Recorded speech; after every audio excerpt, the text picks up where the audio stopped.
আপনি কি রাজনীতি করতেন? আমি বললাম, জি মাননীয় প্রধানমন্ত্রী, আমি ছাত্রলীগ করতাম। সোমবার বিকেলে হঠাৎ শাহাবুদ্দিন চুপ্পুকে রাষ্ট্রপতির পদ থেকে সরিয়ে দেওয়ার সিদ্ধান্ত হয়েছে, এমন ইঙ্গিতপূর্ণ একটি স্ট্যাটাস দেন অনলাইন অ্যাক্টিভিস্ট পিনাকি ভট্টাচার্য। নিজের ভেরিফাইড ফেসবুক পেজে দেওয়া ওই পোস্টে তিনি লেখেন, চুপ্পু যাইতেছে, কে হইতেছে নতুন প্রেসিডেন্ট, উত্তর পাইতে একটু অপেক্ষা করেন। পিনাকির এমন মন্তব্যে রীতিমতো তোলপাড় শুরু হয় সামাজিক যোগাযোগ মাধ্যমে। ওই পোস্টের ঘণ্টা তিনেক পর বেগম খালেদা জিয়ার একটি ছবি শেয়ার করে তিনি লিখেন, নতুন বাংলাদেশের মহামান্য রাষ্ট্রপতি, যার হাতে স্বাধীনতা, সার্বভৌমত্ব আর জাতীয় মর্যাদার পতাকা সবসময় সুরক্ষিত ও সমুন্নত থাকবে। তবে এসব তথ্যের কোনো সূত্র উল্লেখ করেননি তিনি।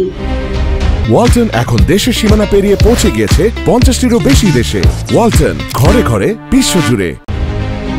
এছাড়া পিনাকি ভট্টাচার্য তার ইউটিউব চ্যানেলে প্রকাশিত এক ভিডিওতে বলেন, যিনি আছেন বাংলাদেশের প্রেসিডেন্ট হওয়ার যোগ্য, তিনি বেগম খালেদা জিয়া, যিনি আমাদের ইতিহাসের মহানায়ক, যিনি আমাদের প্রজন্মকে শিখিয়েছে মাথা উঁচু করে লড়াই করতে, যিনি বলেছিলেন ওদের হাতে গোলামির জিঞ্জির, আমাদের হাতে স্বাধীনতার পতাকা, যিনি দলমতের ঊর্ধ্বে উঠে আজ জাতীয় ঐক্যের প্রতীক হয়েছেন, সেই বাংলাদেশের প্রথম নারী প্রধানমন্ত্রী আজকে বাংলাদেশের প্রথম নারী রাষ্ট্রপতি হবেন।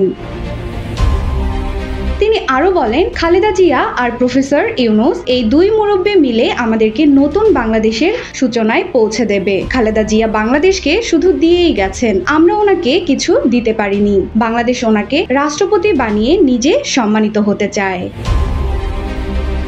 পিনাকি ভট্টাচার্য খালেদা জিয়াকে প্রেসিডেন্ট বানাতে চান কেন, এ প্রসঙ্গে একজন সমালোচিত রাজনীতিবিদ ও কলাম লেখক জাহিদুর রহমান বলেন, শাহাবুদ্দিন চুপ্পু বর্তমানে বিপজ্জনক কিনা, কেননা রাষ্ট্রপতির কাজ হচ্ছে প্রধানমন্ত্রী ও প্রধান বিচারপতি নিয়োগ করা। এই দুটো বিষয় ছাড়া তার তেমন কোনো ব্যক্তিগত কাজ নেই। এই রাষ্ট্রপতি চুপ্পু থাকাটা অসুবিধা, কিন্তু চুপ্পু থেকে কোনো ক্ষতি করতে পারবে এটি একেবারেই ভুল। কোনো কিছু করার ক্ষেত্রে কোনো ব্যারিয়ার তৈরি ন্যূনতম ক্ষমতা চুপ্পুর নেই। তিনি আরো বলেন, পিনাকির ভাষ্যমতে চুপ্পুর কারণে যা যা ক্ষতি হচ্ছে, যেমন প্রশাসন, সেনাবাহিনী, পুলিশে, এমনকি জুলাই সনদও নাকি তৈরি করা যাচ্ছে না, এসব একেবারেই ভুল। এগুলোর দায় একমাত্র ইউনূস সরকারের।